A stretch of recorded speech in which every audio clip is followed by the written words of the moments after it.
থেসলোনিকীয়দের প্রতি প্রেরিত পৌলের লিখিত দ্বিতীয় পত্র অধ্যয়নে স্বাগত। থেসলোনিকীয়দের প্রতি পৌলের উভয় চিঠিতে শেষকালের বিষয় গুরুত্বপূর্ণ আলোচনা করা হয়। সুতরাং আজ আমরা খ্রিস্টের দ্বিতীয় আগমনকে ঘিরে ঘটনাগুলো সম্পর্কে পৌলের বিবৃতিগুলোতে আলোকপাত করতে চাই। প্রভুর আগমন সম্পর্কে মণ্ডলীর কিছু ভুল বোঝাবুঝি পরিষ্কার করতে, বিশেষ করে যিশুতে তাদের বিশ্বাসের জন্য তারা যে নিপীড়নের শিকার হয়েছে তার আলোকে পৌল তার প্রথম চিঠির পরপরই দ্বিতীয় থেসলোনিকীয় লিখেছেন। পৌল দ্বিতীয় থেসলোনিকীয় 2:1-2 পদে লিখেছেন, আবার হে ভ্রাতৃগণ, আমাদের প্রভু যীশু খ্রিস্টের আগমন ও তাহার নিকটে আমাদের সংগৃহীত হইবার বিষয় তোমাদিগকে এই বিনতি করিতেছি। তোমরা কোনো আত্মা দ্বারা বা কোনো বাক্য দ্বারা অথবা আমরা লিখিয়াছি মনে করিয়া কোনো পত্র দ্বারা মনের স্থিরতা হইতে বিচলিত বা উদ্বিগ্ন হইও না, ভাবিও না যে প্রভুর দিন উপস্থিত হইল। থেসলোনিকীয়দের অনেকেরই ধারণা যে প্রভুর দিন ইতিমধ্যে এসেছে এবং তারা এটি বুঝতে পারেননি। আমরা প্রথম থেসলোনিকীয় থেকে জানি যে অন্যরা অনেকে কাজ ছেড়ে দেওয়ার সিদ্ধান্ত নিয়েছে এবং এটি দেখানোর জন্য যে তারা যিশুর জন্য অপেক্ষা করতে তাদের সমস্ত শক্তি উৎসর্গ করেছে। তাদেরকে বোঝানোর জন্য পৌল এই চিঠিতে লেখেন যে খ্রিস্ট এখনো আসেননি। তিনি ফিরে আসার আগে তারা যে লক্ষণগুলো দেখতে পাবে তা ব্যাখ্যা করেন। এটি লেখার লক্ষ্য হলো প্রভুকে খুশি করবে এমন একটি জীবনযাত্রার দিকে তাদের ফিরিয়ে আনা, এমনকি প্রত্যাশায় অপেক্ষারত থেকেও কাজ করা যায়। পৌল থেসলোনিকীয়দের জন্য প্রার্থনা করেন এবং তাদের বর্তমান নিপীড়নের সময় বিশ্বস্ত থাকতে উৎসাহিত করেন যে ঈশ্বর তাদের প্রতি অত্যাচারীদের বিচার করবেন এবং তিনি তাদের রক্ষাও করবেন। পৌল দ্বিতীয় থেসলোনিকীয় প্রথম অধ্যায় 6-7 পদে বলেন, বাস্তবিক ঈশ্বরের কাছে ইহা ন্যায্য যে যাহারা তোমাদিগকে প্রতিফল রূপে ক্লেশ দিবেন এবং ক্লেশ পাইতেছ যে তোমরা তোমাদিগকে আমাদের সহিত বিশ্রাম দিবেন। ইহা তখনই হইবে যখন প্রভু যীশু স্বর্গ হইতে তাহার পরাক্রমশালী দূতগণের সহিত জ্বলন্ত অগ্নিবেষ্টনে প্রকাশিত হইবেন। এইভাবে পৌল এই মণ্ডলীকে সান্ত্বনা দেন এবং উৎসাহিত করেন। ঠিক যেমন খ্রিস্ট নিজেই জানেন না যে কখন তিনি ফিরে আসবেন, আমাদের কোনো ধারণা নেই তিনি কখন ফিরে আসবেন, কিন্তু আমরা এমন কিছু ঘটনার দিকে নজর দিতে পারি যেখানে পৌল বলেছেন যে তিনি ফিরে আসার আগে অবশ্যই এই সকল ঘটনা ঘটবে। এর মধ্যে দুটি দ্বিতীয় থেসলোনিকীয় 2:3 পদে স্পষ্টভাবে বলা হয়েছে, যেখানে তিনি লিখেছেন, কেহ কোনো মতে যেন তোমাদিগকে না ভুলায়, কেননা প্রথমে সেই ধর্মভ্রষ্টতা উপস্থিত হইবে এবং সেই পাপ পুরুষ, সেই বিনাশ সন্তান প্রকাশ পাইবে।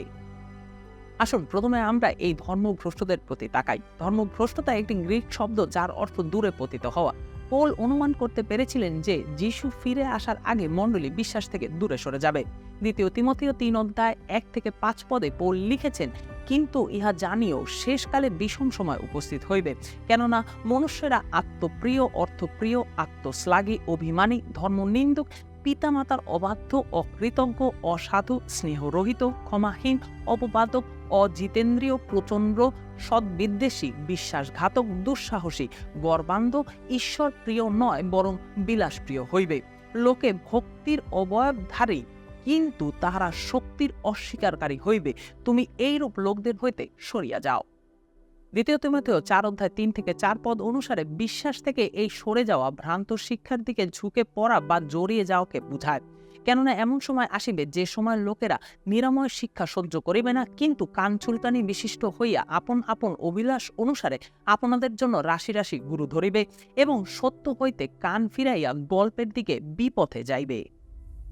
পৌল অন্য যে ঘটনার কথা উল্লেখ করেছেন যাহা নিঃসন্দেহে প্রথমটির সাথে যুক্ত, তা হলো এই অবাধ্য পুরুষকে প্রকাশ করা।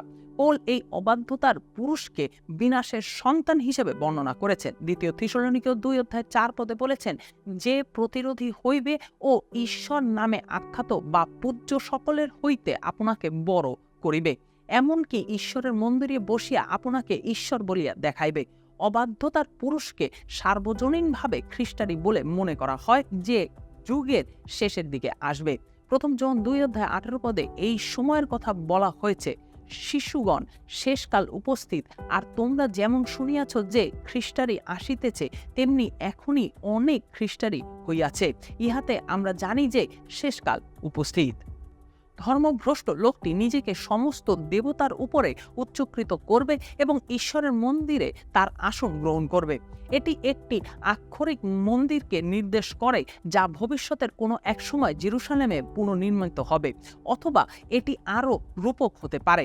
পৌল যেমন থিসলনিকীয়দের সান্ত্বনা দেন এবং স্পষ্ট করেন যে খ্রিস্ট এখনো ফিরে আসেননি, তিনি সমস্ত বিশ্বাসীদের কাছে খ্রিস্টের আগমনের কিছু পরিষ্কার এবং সুস্পষ্ট লক্ষণও প্রকাশ করেছেন। এছাড়া পৌল বাধাদানকারীর কথা উল্লেখ করেছেন, এটি কোনো না কোনোভাবে অধর্মের মানুষের সঙ্গে যুক্ত। এই বাধাদানকারীকে কি এবং কে উভয়ভাবে উল্লেখ করা হয়েছে। দ্বিতীয় থিসলনিকীয় 2:6-8 পদে পৌল বলেছেন, আর সে যেন সসময়ে প্রকাশ পায়, এই জন্য কিসে তাহাকে বাধা দিয়া রাখিতেছে তাহা তোমরা জানো, কারণ অধর্মের নিগুড় তত্ত্ব এখনই কার্য সাধন করিতেছে। কেবল এখন একজন যে পর্যন্ত সেই দূরীভূত না হয় বাধা দিয়া রাখিতেছে, আর তখন সেই অধর্মী প্রকাশ পাইবে, যাহাকে প্রভু যীশু আপন মুখের নিঃশ্বাস দ্বারা সংহার করিবেন ও আপন আগমনের প্রকাশ দ্বারা লোপ করিবেন। পৌলের মতে এই বাধাদানকারী অধর্মচারীকে আটকে রেখেছেন আর পরিচয় অজানা রাখতে কাজ করছেন। যৌক্তিকভাবে যখন বাধাদানকারীকে সরিয়ে দেওয়া হবে তখন অধর্মচারী প্রকাশ পাবে। এই বাধাদানকারী কে সে সম্পর্কে তিনি আমাদের বিশদ বিবরণ দেন নাই, তবে তিনি কি সম্পাদন করবে তা দেখে আমরা এই চরিত্রটির উদ্দেশ্য বুঝতে সক্ষম হব। এটি লক্ষণীয় যে বাধাদানকারীর ঈশ্বরের কাছ থেকে সরাসরি আদেশ গ্রহণ করে এবং ঈশ্বরের শক্তিতে তার উদ্দেশ্য পূরণ করেন। কে বাধা দান করছে তা এখনো স্পষ্ট নয়।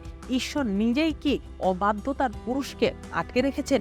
এটি কি পৃথিবীতে পবিত্র আত্মার উপস্থিতি, উভয়ের সংমিশ্রণ নাকি নয়? যেভাবেই হোক ফলাফল একই, ঈশ্বর তার সংযম প্রত্যাহার করে একটি পরিবর্তন আনবেন এবং এই অধর্মচারীকে প্রকাশ করার অনুমতি দেবেন। যখন তা ঘটবে আমরা জানি যে পৃথিবী এবং এর প্রত্যেকেই বন্যার আগের দিনের মতো দুর্নীতির দ্বারা গ্রাস হয়ে যাবে। পৃথিবীতে ঈশ্বরকে সরিয়ে দিতে অসংখ্য মন্দের উত্থান হবে, এমনকি যারা নিজেদেরকে মণ্ডলী বলে থাকেন তাদের মধ্যেই অনেকেই প্রচণ্ডভাবে প্রতারিত হবে এবং সত্য বিশ্বাস থেকে দূরে সরে যাবে।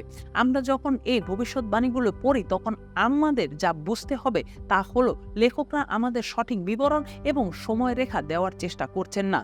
যিশায়া, দানিয়েল, যোহন এবং আরও অনেকের মতো পৌলের মনের মধ্যে শেষ সময় সম্পর্কে লেখার একটি উদ্দেশ্য রয়েছে। পৌল বলেন এই দৃষ্টান্তের অগ্রে উদ্দেশ্যটা কি? তিনি থিসলনিকীয় বিশ্বাসীদের সত্যের সাথে সান্ত্বনা দিতে এবং সংশোধন করতে চান। তারা তাদের ভ্রান্ত বিশ্বাসের কারণে উদ্বিগ্ন এবং পৌল তাদের এই কঠিন বিষয়গুলো সম্পর্কে আরও পরিষ্কারভাবে বোঝানোর মাধ্যমে সান্ত্বনা দেন।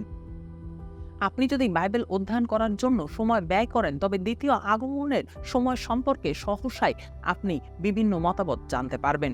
যদিও এই ভবিষ্যৎবাণীগুলো অধ্যয়ন করার ফলপ্রসূ হতে পারে, তবে এটি অবশ্যই সতর্কতার সাথে করা উচিত। শব্দ ভাণ্ডারের বিভিন্নতা, দৃষ্টিভঙ্গি এবং সাহিত্যিক কৌশলগুলো বেলার শেষে কেমন হবে তার একটি একক সমন্বিত চিত্র তৈরি করা প্রায় অসম্ভব করে তোলে। এর কারণ হলো শাস্ত্রের লেখকেরা আমাদেরকে একটি সম্পূর্ণ চিত্র দেওয়ার চেষ্টা করছেন না, শুধুমাত্র শেষ পর্যন্ত কি হবে সে সম্পর্কে একটি বার্তা প্রদান করার চেষ্টা করছেন মাত্র। যাই হোক না কেন, ঈশ্বর বিজয়ী হবেন এবং আমরাও তার সাথে বিজয়ী হতে যাচ্ছি। দ্বিতীয় আগমন সম্পর্কে অধ্যয়ন আমাদেরকে সেই সান্ত্বনাই দেয়। আসুন কয়েকটি সম্ভাব্য পর্যবেক্ষণের মাধ্যমে এই অংশটি দেখার চেষ্টা করি। শেষকালের ঘটনার অংশে 4টি উল্লেখযোগ্যভাবে ভিন্ন এবং ব্যাপকভাবে স্বীকৃত দৃষ্টিভঙ্গি রয়েছে, যা এই দৃষ্টিভঙ্গিগুলোকে আলাদা করে এবং তাদের সময়সীমা হলো বেশিরভাগ শেষকালের ভবিষ্যৎবাণীগুলো কি অতীত, বর্তমান বা ভবিষ্যতে সংঘটিত হবে, নাকি সেগুলো কেবলমাত্র রূপক বলে বোঝানো হয়েছিল। যদিও এই সমস্ত পন্থাসমূহ আলাদা, তারা সকলেই শেষকালের ব্যাখ্যার ব্যাপারে সবচেয়ে গুরুত্বপূর্ণ সত্যের উপরে একমত হবেন। যিশু ফিরে আসবেন, ঈশ্বর বিজয়ী হবেন এবং আমরা চিরকাল তার সাথে থাকব।